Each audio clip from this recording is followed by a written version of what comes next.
section of the wall here. Saudara bisa lihat seksi daripada benteng ini. That begins by 3 towers, goes here in the north, all around. Okay. Jadi mulai dari tower sana sampai ke sini. This wall was not here in the days of Jesus. This wall was added a little bit later by Herod Agrippa II, the one whom we met at Caesarea at Paul's trial. Jadi ini tidak ada pada zaman Yesus, tetapi dibangun kembali oleh Herodes Agrippa, ya.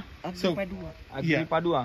So take it away. It was not here. Ya, jadi zaman Yesus ini nggak ada. Jadi saudara coba berpikir singkirkan ini tembok. But the old wall, can you see the old one in the middle there? Nah, saudara bisa lihat yang ada di tengah itu, tembok yang di tengah sana.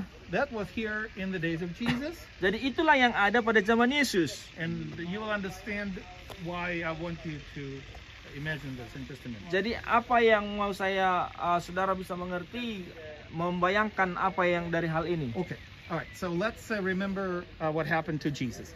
Jadi mari kita ingat apa yang terjadi kepada Yesus. He came here, as we mentioned before, a number of times, to celebrate the Passover.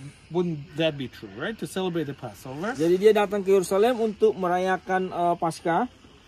And he was not the only one who came to celebrate the Passover, but hundreds and thousands of other Jewish people came to do the same thing. Iya, jadi bukan hanya Yesus yang datang untuk merayakan Paskah, tetapi ada ratusan ribuan orang Yahudi yang akan datang ke Yerusalem untuk merayakan Paskah. That's why we think Jesus and disciples and his friends could not find a place to stay in Jerusalem, inside the walls of Jerusalem, because it was relatively not so big.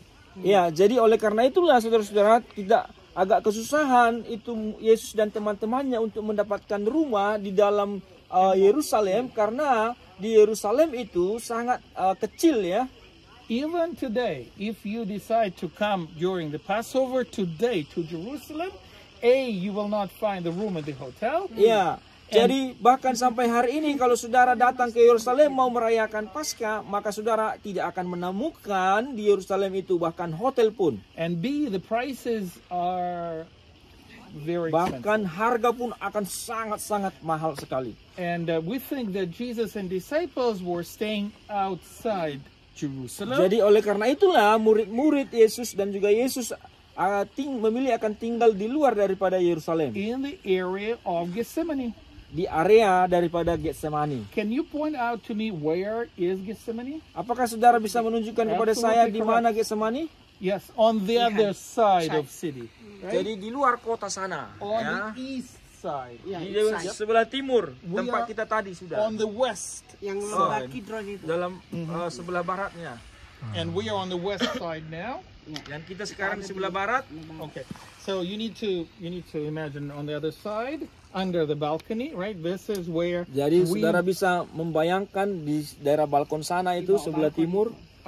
This is where we were at Gethsemane, you and me, today in the morning. Ya, itulah yang kita jalani tadi, saudara-saudara, pada waktu pagi. And this, we read the passage there about Jesus realizing that his hour has come and he goes out to pray, right? Ya, dia berdoa di sana bahwa waktunya telah tiba. And the disciples fell asleep. Ya, dan akhirnya murid-muridnya tidak bisa berjaga-jaga. And then what happened after this episode at Gethsemane? After this episode, jadi setelah apa yang terjadi setelah episode Getsemani? We have Judas. Kita memiliki Yudas. Who showed up? Yudas yang point out on Jesus. Mengkhianati Yesus. And he identifies him by the kiss, right? Ya, dia mengkhianati dan dengan tanda mencium. Can I do one thing before that? Before Gethsemane, right? Before Gethsemane, they go to eat the Passover meal. Remember, and that will be in the lower part of the city where we were just a minute ago. Ya, right? Sebelum Getsemani ya, mereka. And after that meal, they come back to Gethsemane area, and this is when Judas betrayed Jesus. Jadi sebelum Paskah mereka tinggal di Getsemani. Kemudian setelah Paskah mereka ada di dalam Paskah itu mereka ada di dalam Yerusalem. Kemudian setelah Paskah mereka keluar dan datang ke sini. Okay. And then Jesus is identified by Judas, arrested by the servants of the high priest. Ya.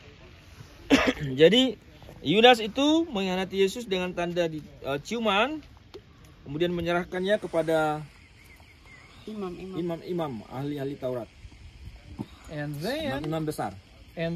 he is taken to the house of Caiaphas, which is on your right hand side, somewhere in a wealthy Yeah. part of town. Kemudian Yesus ditangkap dan dibawa ke rumah Kayafas. Ya, tadi kita sudah jelaskan di bentuk-bentuk rumah yang besar itu ya. But then we said that Caiaphas and the Sanhedrin cannot execute the capital punishment. Ya, jadi Kayafas dan juga imam-imam mereka tidak bisa mengeksekusi ya di dalam pusat kota. But who can? The Roman governor. Ya, siapa yang bisa? Yaitu pemerintah Roma. So they take Jesus to the Roman governor, who is located at the fortress of Yeah. Antonia in front of you. Jadi mereka membawa Yesus dan membawanya ke pemerintahan Roma yang ada di belakang daripada bait suci itu. Can you see the four towers? Bapak Ibu Yeah. bisa lihat 4 tower itu? Okay. Nothing left today. There's Ya, nothing itu left today. tidak ada yang tertinggal sekarang. So Pontius Pilate begins to interrogate Jesus, and he finds out that Jesus is from Galilee. Ya, jadi Pontius Pilatus tidak bisa memutuskan karena dia menemukan Yesus itu adalah orang Galilea. And then he sends Jesus to the ruler or quarter or tetrarch, if you remember, of Galilee, named Herod Antipas. Ya, kemudian dia mengembalikan itu kepada peraturan-peraturan orang Galilea yang dipimpin oleh Herodes Antipas. And where is Herod Antipas? At his father's palace on the right side. Jadi apa yang dilakukan oleh dan bapaknya adalah ada di sana ya, dan tempatnya Dari sana ke sana. ya, dibawa lagi kembali ke sana. So Jesus is taken to our right to the palace of Herod. Jadi Yesus dibawa kembali ke istana daripada Herodes di sana.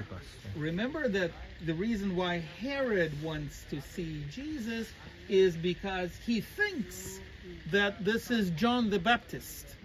Ya, saudara ingat kenapa Herodes ingin ketemu Yesus? Karena dia berpikir bahwa Yesus itu adalah Yohanes Pembaptis.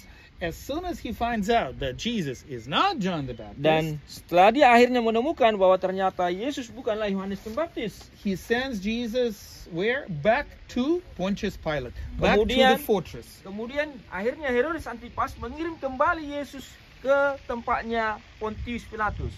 Okay.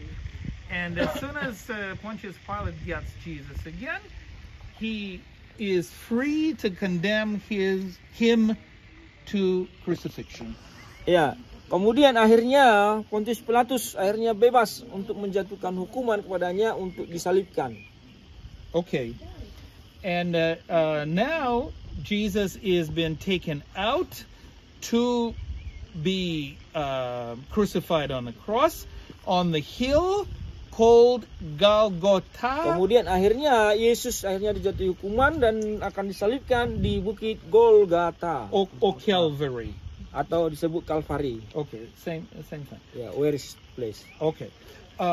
Now, we said in the morning today that there are two places that claim to be Calvary or Golgotha. Jadi tadi saya sudah jelaskan ada 2 tempat yang diklaim sebagai Golgata atau Kalvari. Okay. May I show you both places? And that's what I Ya, would like nanti to do saya now. akan tunjukkan kedua tempat itu. Can you see in the old wall a gate in Ya, front of saudara us? bisa lihat ada pintu gerbang di situ di dalam Small gate? Mhm. Ya, ya, Uh-huh. pintu gerbang di situ. Now, you go towards us a little bit and then left. Can you see a bunch of rocks? Ya, saudara On bisa the left. lihat keluar sedikit ke sini, kemudian ada batu-batu di situ. Can you see a couple of rocks there? Ya, Bapak Ibu saudara lihat ada batu-batu kan di depan pintu gerbang itu. Okay, this Oke. is possibility number 1, Dan itulah kemungkinan Golgata yang nomor 1, yang pertama. which is covered today by the Church of the Holy Sepulchre, which is Catholic and Orthodox. Ya, yang saat ini ya sudah dibangun gereja oleh gereja Katolik Ortodoks. Okay. That's option 1. Itu pilihan pertama. Option 2. Pilihan kedua. Can you follow the road on the left hand side there? Can Ya, you see that? saudara bisa lihat jalan di luar ini. And on the left side of the road, on the hill, you can see another bunch of rocks. Ya, saudara bisa lihat di sana ada batu-batu yang ada di sana. Okay. That is the Protestant option. Ya, disitulah orang-orang Protestan mengatakan sebagai Golgota. Ini Golgota Protestan. Ya. Both places, notice, both places were Kalau outside the Katolik city wall. mempercayai Ya, jadi ini, kedua tempat itu di luar Golgota. daripada tembok kota Yerusalem. kalau Outside the Protestan old walls, di because luar, the new walls were not been built yet. Ya. ini Jadi Protestan mengklaim di ini luar daripada sebagai Bukit tembok Golgota. yang lama ya, karena ini baru dibangun kemudian tidak ada pada zaman Yesus ya. And we think that the place where Jesus' body was placed after the crucifixion would be somewhere very, very close to the hill of Golgotha. Ya, kemudian tempat Yesus dikubur itu pasti adalah tempat yang dekat sekali dengan Golgota itu. So we will see both places, the hill of Golgotha and the tomb of Joseph of Arimathea, under one roof. Ya, jadi saudara-saudara kita akan melihat bahwa Golgota tadi kemudian tempat dikubur Yesus yaitu kubur dari Yusuf Arimatea di bawah satu atap ya. In both Catholic place under one roof and the Protestant place under one roof. Ya, jadi dalam pandangan orang Katolik satu atap, dalam pandangan Protestan satu atap. Okay. And one more thing that helps to orient you. Can you see the green tree on the left? Ya, saudara, yang satu hal penting, saudara bisa lihat yang hijau, Roughly, this is where our hotel is located. Hah? Our hotel is there. The green tree. Where the Ya, green tree. the green tea. Oh, itu hotel kita di situ. sekarang. Kita lihat yang hotel kita di sana.